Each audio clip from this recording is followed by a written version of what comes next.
আসসালামু আলাইকুম ওরহমতুল্লাহ। প্রিয় দিনী ভাই ও বোনেরা, আশা করি আপনারা সকলে আল্লাহর অশেষ রহমতে ভালো আছেন। আমি আজকে আপনাদের সামনে পবিত্র কোরআনের ছোট্ট একটি পাওয়ারফুল সূরা নিয়ে হাজির হয়েছি। এই ছোট্ট সূরাটির অলৌকিক ক্ষমতা এত বেশি যে একদিনের মধ্যেই আপনার মনের যত চাওয়া পাওয়া আছে, মনের যত অসম্পূর্ণ আশা আকাঙ্ক্ষা আছে, সবগুলোই পূরণ হয়ে যাবে ইনশাআল্লাহ। প্রিয় বন্ধুরা, আপনারা অনেকেই অভাব অনটনের মধ্যে আছেন, ঋণ করতে করতে জর্জরিত হয়ে গেছেন, পেরেশানি কিছুতেই দূর হচ্ছে না, দুঃখ কষ্ট সবসময় লেগেই থাকে, হতাশ হবার কোনো কারণ নেই। আজকে আমি আপনাদের কাছে যে সূরা নিয়ে হাজির হয়েছি, এই ছোট্ট সূরাটি মাত্র একবার শুনুন। প্রিয় দিনী ভাই ও বোনেরা, পবিত্র কোরআনের পাওয়ারফুল এই ছোট্ট সূরাটি শোনার দ্বারা আপনার সব ধরনের অভাব অনটন দূর হয়ে যাবে। আল্লাহর গায়বী সাহায্যে ঋণ পরিশোধ হয়ে যাবে। যত বড় পেরেশানিই থাকুক না কেন, নিমিষেই দূর হয়ে যাবে। আল্লাহর পবিত্র কোরআনের এই ছোট্ট সূরাটির উপর বিশ্বাস রেখে মাত্র একটিবার সূরাটি শুনুন। আমি আল্লাহর নামের কসম করে বলছি, আপনার সকল দুঃখ কষ্ট একদিনের মধ্যেই দূর হয়ে যাবে ইনশাআল্লাহ। তবে এই সূরাটি শোনার কিছু শর্ত রয়েছে। প্রথম শর্ত হলো, সূরাটি শোনার আগে যে কোনো দুরূদ শরীফ 3 বার পড়বেন। আপনারা চাইলে সাল্লাল্লাহু আলাইহি ওয়াসাল্লাম এই ছোট্ট দুরূদটিও পড়তে পারেন। দ্বিতীয় শর্ত হলো, সূরাটি শোনার সময় আপনারা আপনাদের আশা আকাঙ্ক্ষাগুলো অন্তরে রাখবেন। এরপর সূরাটি মন থেকে শেষ পর্যন্ত শুনবেন। কোনোভাবেই সূরাটি অসম্পূর্ণ রেখে যাবেন না। যদি অসম্পূর্ণ রেখে যান তাহলে আপনাদের কোনো কাজই সফল হবে না। এজন্য সূরাটি মনোযোগ দিয়ে প্রথম থেকে শেষ পর্যন্ত শুনুন। ইনশাআল্লাহ এই সূরা শেষ হওয়ার আগেই আপনাদের সকল কাজ ঠিক হয়ে যাবে। মনের সকল আশা আকাঙ্ক্ষাগুলো পূরণ হবে। বিশ্বাস না হলে একবার শুনেই দেখুন, নিজের চোখেই বিশ্বাস করতে পারবেন না। মহান আল্লাহর কাছে দোয়া করি, হে আল্লাহ, যারা পবিত্র কোরআনের এই সূরাটি শোনার জন্য গভীর আগ্রহ নিয়ে বসে আছে, আপনি তাদের সকল বিপদ আপদ ও বালা মুসিবত দূর করে দিন। তাদের অন্তরে লালিত সকল স্বপ্ন ও অপূর্ণ আশা আকাঙ্ক্ষাগুলো গায়েব থেকে পূরণ করে দিন। আমিন। কমেন্ট বক্সে আপনিও আমিন লিখে দোয়াতে শরীক থাকুন, কেননা কে জানে যে কার দোয়া কখন কবুল হয়ে যায়। তো চলুন সূরাটি শুনে নেওয়া যাক। বিসমিল্লাহির রহমানির রহিম। ইউসাব্বিহু লিল্লাহি মা ফিস সামাওয়াতি ওয়া মা ফিল আরদিল মালিকিল কুদ্দুসিল আসিসিল হাকীম। হুয়াল্লাযী বা'আসা ফিল উম্মিয়্যিনা রাসূলান মিনহুম ইয়াতলু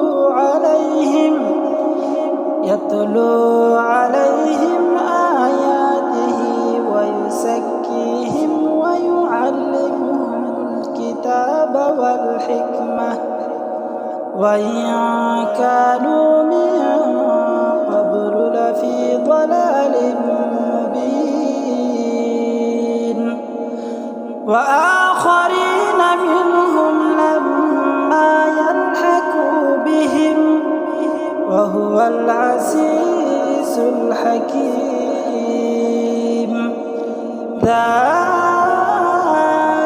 ফাদলুল্লাহি ইউ'তিহি মান ইয়াশা ওয়াল্লাহু যুল ফাদলিল আযীম।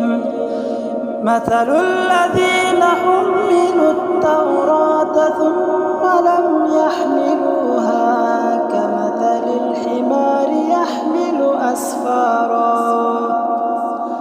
বি'সা মাসালুল কওমিল্লাযীনা কাযযাবু বিআয়াতিল্লাহ ওয়াল্লাহু লা ইয়াহদিল কওমাজ যালিমিন। قل يا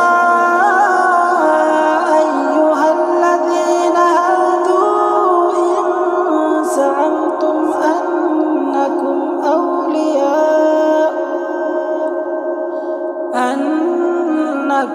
أولياء لله من دون الناس فتمنوا الموت إن كنتم صادقين. ولا يتمنونه أبدا بما قدمت أيديهم والله عليم بالظالمين. قل إن الموت الذي تفرون منه فإنه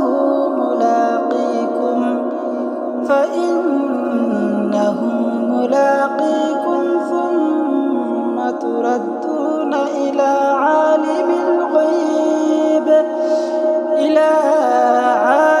الغيب والشهادة فينبئكم بما كنتم تعملون.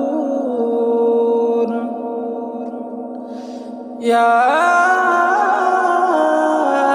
أيها الذين آمنوا إذا نودي للصلاة من يوم الجمعة فاسعوا إلى ذكر الله وذروا البيع ذلكم خير لكم إن كنتم تعلمون. فإذا قضيت الصلاة فانتشروا في الأرض وابتغوا من